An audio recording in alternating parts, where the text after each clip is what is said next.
Alguns anos atrás, eu ganhei uma planta chamada Lágrima de Jesus. Meu esposo me presenteou e eu fiquei encantada com ela, porque tem umas pétalas brancas pelo lado de fora e dentro sai tipo uma outra florzinha, só que vermelhinha. Então é uma coisa linda, né? E o próprio nome, né, já é muito interessante. Só que, passado-se algum tempo, como toda planta, né, ela precisa de cuidados e como eu não tinha experiência, eu tentei podar. E aí eu vi um galho que estava aparentemente seco, sem vida, e eu cortei. Só que, assim, ali na correria, eu peguei esse galho e coloquei dentro de um vaso de outra planta, né? E falei assim, depois eu jogo fora, vou deixar ele aqui por enquanto, que eu tenho que fazer uma outra coisa. E aí eu fui fazer essa outra coisa e esqueci. Para minha surpresa, passados-se algumas semanas, não me lembro o tempo, né, que já tem alguns anos que isso aconteceu, eu me surpreendi que aquele galho que eu julguei estar sem vida, que já tinha destinado, né, ele para o lixo, ele brotou. Ele brotou, deu folhas, inclusive flores. Aquele galhozinho deu flor antes da própria planta que estava no vaso. Então, assim, eu achei assim tão interessante, porque eu não dava nada por ele. O destino dele era o lixo, mas o plano divino para aquele galho era outro. E eu gostaria de ler um versículo que está no livro de Jó, capítulo 14, versículos 7 ao 9. Diz assim: Porque há esperança para a árvore, que se for cortada, ainda se renovará, e não cessarão os seus renovos. Se envelhecer na terra a sua raiz, e o seu tronco morrer no pó, ao cheiro das águas brotará, e dará ramos como uma planta. E foi exatamente o que aconteceu com aquele galho. E eu quero te dizer que esse versículo não se refere apenas a plantas.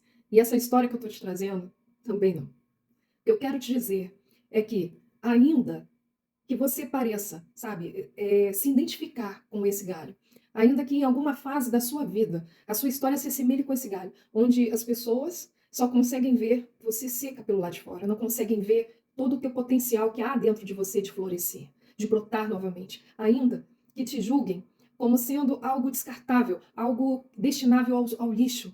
Eu quero te dizer que Deus não vê a aparência, Deus vê a sua essência. E mesmo quando você não acredita mais em si mesmo, quando nem você mais se dá crédito, Deus não desiste de você. E Ele sabe do potencial que já depositou dentro de você. Ele sabe até aonde você pode ir, porque Ele vê a sua essência. Ele acredita em você, até mesmo quando você não acredita mais em si mesmo. Todos só viam em Sara, você já deve ter ouvido falar de Sara, esposa de Abraão, uma estéril. Mas Deus olhou para ela e viu a mãe de nações.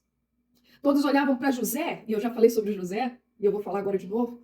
Olhavam para ele e viam apenas um moleque mimado, sonhador, sem noção, fofoqueirinho.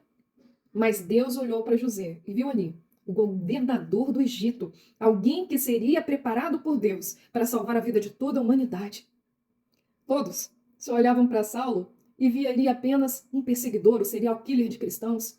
Mas Deus olhou e viu o Paulo, o grande apóstolo Paulo, que levaria o evangelho a nações, até os gentios. E se hoje nós ouvimos falar de Jesus, é graças ao que Deus operou por meio do apóstolo Paulo. Todos olhavam para o pastor de ovelhas, pequenininho, sardento, branquicelo, Davi, e só via ali um pobre menino, o caçula da família. Mas Deus olhou e viu o rei Israel. Todos olhavam para Ana e só viam uma estéril, que era provocada por sua rival Penina. Mas Deus olhou e viu a mãe do maior profeta que já existiu em Israel, que foi Samuel. Então, as pessoas podem errar sobre você, mas Deus não erra. Você pode errar no seu julgamento próprio, mas Deus não erra. E Ele não te trouxe a esse mundo, por acaso. Ele tem um propósito na sua vida. Creia nisso.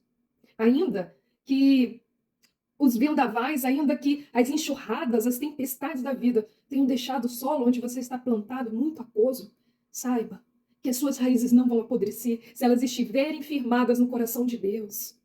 Não tema, ainda que você esteja passando por um tempo de sequidão e as suas raízes estejam tão fracas, elas ainda existem. E ao cheiro das águas do que jorram do trono de Deus, elas voltarão a brotar novamente e não cessarão os seus renovos. Creia nisso. Creia nesse Deus que pode fazer o impossível por você. Não olha para as situações, olha pela fé no que Deus já fez em milhares de histórias e Ele pode fazer na história da sua vida. Creia, querido. Aprofunde as suas raízes de intimidade com Deus. Aprofunde essas raízes.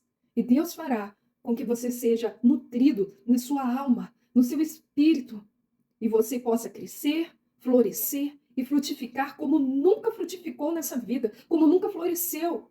E o seu perfume, o perfume que você há de exalar das flores que Deus fará você brotar, ainda trará muito encanto e leveza à vida de muitas outras pessoas que irão se inspirar na sua mudança.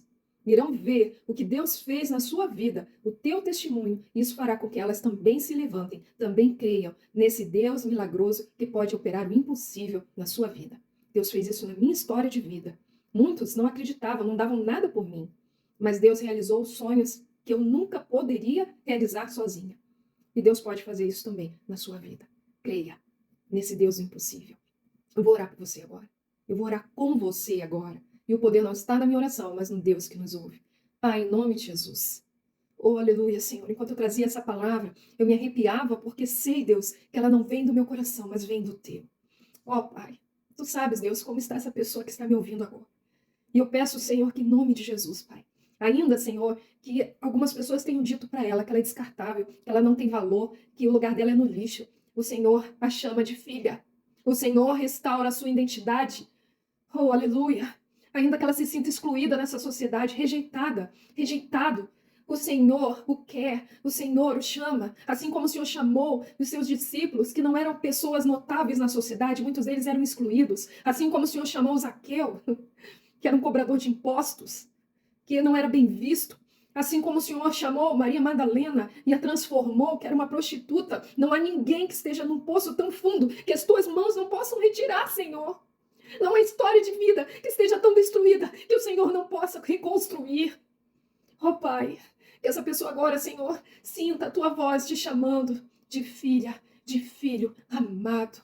E ela aceite, Pai, o seu abraço. E ela aceite, Pai, voltar para ti, para o teu amor. Aceitar o amor desse Deus que desenhou ela no ventre da mãe. Nesse Deus que gravou o nome dela nas palmas das próprias mãos. Ainda que uma mãe se esqueça do seu filho, fruto do seu ventre, eu jamais me esquecerei de ti, assim diz o Senhor. Oh, Pai, que ela ouça o Senhor falando agora o seu coração, lhe dando esperança de um novo recomeço e de um novo final para a glória do teu nome. Em nome de Jesus. Amém. Você fez essa oração comigo? Ela chegou ao trono de Deus no mesmo momento, porque Deus é atemporal. Faça essa oração. Creia. O Senhor te ama. E se Ele não te amasse, eu não estaria aqui gravando essa mensagem altas horas da madrugada, porque sinto no meu coração que Deus quer te falar isso. Você é especial, você é amada. Acredita. Não é o fim da história. Não é o fim da história.